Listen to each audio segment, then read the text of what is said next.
Good morning सभी को। आज आपके सामने एक और टॉपिक लेके हाजिर हूँ। उस टॉपिक का नाम उच्चारण स्थान है। उच्चारण स्थान किसी भी परीक्षा में हमारे को एक प्रश्न जरूर देखने को मिलता है। आज हम बात करने वाले हैं उच्चारण स्थान के बारे में कि उच्चारण स्थान कितने होते हैं और उसके सूत्र कितने होते हैं। तो हम सबसे पहले बात करेंगे कि उच्चारण स्थानों की संख्या वो 7 होती है और उसके सूत्र हैं वो 11 होते हैं। तो हम सबसे पहले हम बात कर रहे हैं कि 1 नंबर जो उच्चारण स्थान है वो है अकु है। विसर्जनीय नाम कंठ है, यानी वे उच्चारण स्थान जिनको कंठ के माध्यम से बोला जाता है। वे वर्ग कौन कौन से हैं? ए वर्ग, ए वर्ण, आ, क वर्ग, है वर्ग। अब क के अंदर क, ख, ग और घ आते हैं। नंबर 2 पे हम बात करते हैं इचु, सानाम, तालु। वे वर्ण जिनको तालु के माध्यम से बोला जाता है। तालु वो स्थान होता है जो जीभ के ऊपर का जो भाग होता है, जीभ के ठीक ऊपर वाला, ये जीभ इसके ठीक ऊपर का जो भाग होता है उसे हम तालु कहते हैं। तालु के अंदर ई, बड़ी ई और च वर्ग आता है। च वर्ग में च, छ, ज और झ आते हैं। य और श आता है। अब हम 3 नंबर पे बात करने हैं कि ऋटु, षणाम, मूर्धा। वे स्थान, वे वर्ण जिनके उच्चारण मूर्धा से होता है, यानी री, ट वर्ग व र और श वर्ग। अब हम बात करते हैं कि 4 नंबर पे तुलसानाम दंतस्य। तुलसानाम दंते यानी दांत के माध्यम से कौन कौन से उच्चारण बोले जाते हैं? तो त वर्ग आ गया, ल और श। त वर्ग में त, थ, द और ध आएगा। अब हम बात करते हैं 5 नंबर पे उपूप ध मान्य नाम ओष्ठ। वे कौन से वर्ण हैं जिनका उच्चारण होठों के माध्यम से किया जाता है? छोटा ऊ, बड़ा ऊ। प वर्ग में प, फ, ब और भ आते हैं। उसके बाद नंबर 6 पे हम बात करें कि वकार से दंतोष्ठ, यानी दांत और होठ के माध्यम से बोले जाने वाला है वह है। उसके बाद हम 7 नंबर पे हम बात करते हैं र, न, ल, स और ज। इसका उच्चारण स्थान वत्स्य यानी मसूड़ों के माध्यम से होगा। नंबर 8 पे हम बात करते हैं एदतो कंठ तालु, यानी वे कौन से उच्चारण हैं, वे कौन से वर्ण हैं जिनका उच्चारण कंठ और तालु के माध्यम से होता है? ए और आई। अब ए बनता किससे है, आई किससे बनता है? ए में अगर छोटी हो तो ए बनता है। ए में, आ में अगर बड़ी ई हो तो इन दोनों के मेल से आई का निर्माण होता है। तो इनका उच्चारण दोनों का कंठ और तालु होगा। उसके बाद हम 9 नंबर पे बात करते हैं ओ दातो कंठोष्ठ, यानी वे वर्ण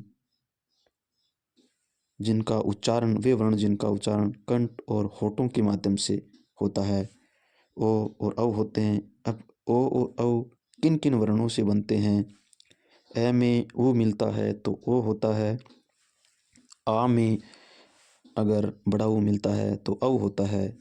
उसके बाद 10 नंबर सूत्र की बात करें, य, ण, न, में, यानी पंचम वर्ण, इनका उच्चारण स्थान नासिक होता है। उसके बाद 11 नंबर की हम बात करें है का 2 जगहों से उच्चारण किया जाता है, एक तो काकल्य से, एक अलही जीवा से। काकल्य वो स्थान होता है जो जीभ का अंतिम होता है, उसके आगे से हमें एक डंडी सी दिखाई देते है, उसको काकल्य। और अलही जीवा का आगे का जो भाग होता है उसे कहते हैं। अब हम आगे बात करते हैं, हम विशेष यानी उच्चारण स्थानों की संख्या 7 होती है और कौन कौन से होते हैं उच्चारण स्थान? नंबर 1 कंठ, नंबर 2 तालु, नंबर 3 मूर्धा, नंबर 4 दंत, नंबर 5 होठ, नंबर 6 नासिका, नंबर 7 दंतोष्ठ, दांत और होठ। अब हम र के रूप की बात करेंगे। र का 4 रूपों में प्रयोग होता है। एक तो सामान्य रूपों में ये वाला होता है जिसमें हम राम हो गया, रवि हो गया, रमेश हो गया।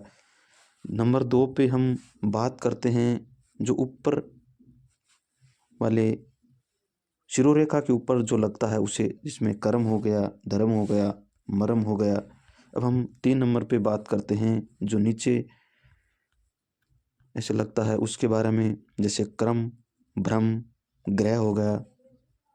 नंबर 4 पर हम बात करते हैं जो किसी भी शब्द के नीचे इस तरीके से लगता है, जैसे ट्रक हो गया, राष्ट्र हो गया, ड्रम हो गया। ये चारों र के रूप हो गए। उसके बाद हम बात करते हैं ड, अढ और अढ की पहचान के विशेष नियम। ये इम्पोर्टेंट है।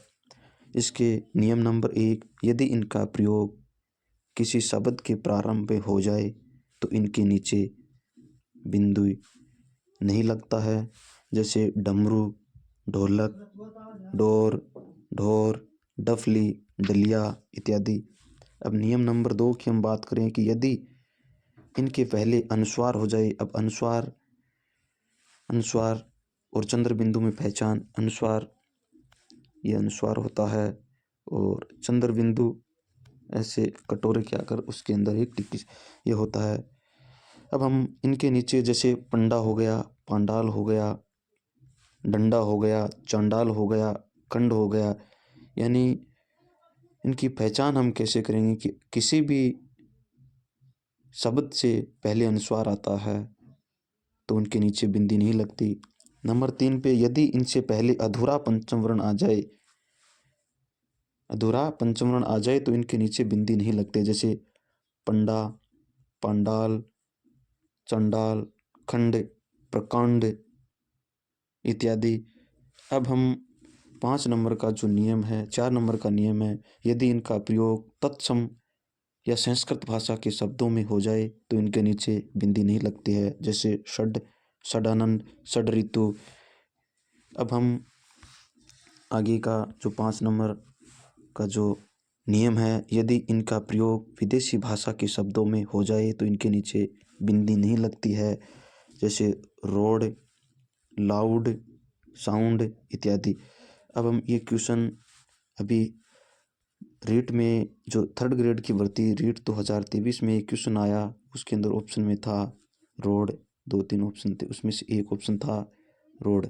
उसमें था कि इसमें से कौन सा शब्द वो गलत है, तो इसमें रोड था जिसके नीचे बिंदी लगाई हुई थी, यानी इनके नीचे बिंदी नहीं होगी। अब ये किन की पहचान कैसे करें, इनके 5 नियम है जो हम आपको बता। इसके बाद हम इनको इंग्लिश में कैसे लिखे। डी का डी होता है, ढ का DH होता है, और अढ जिसकी हम बात कर रहे हैं और उसका R लिखा जाता है, और इसके बारे में RH लिखा जाता है।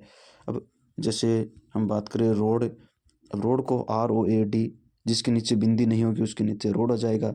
और जो गढ़ है, जैसे हम गढ़ लिखते हैं, इसके नीचे हम करेंगे GARH लिखा है।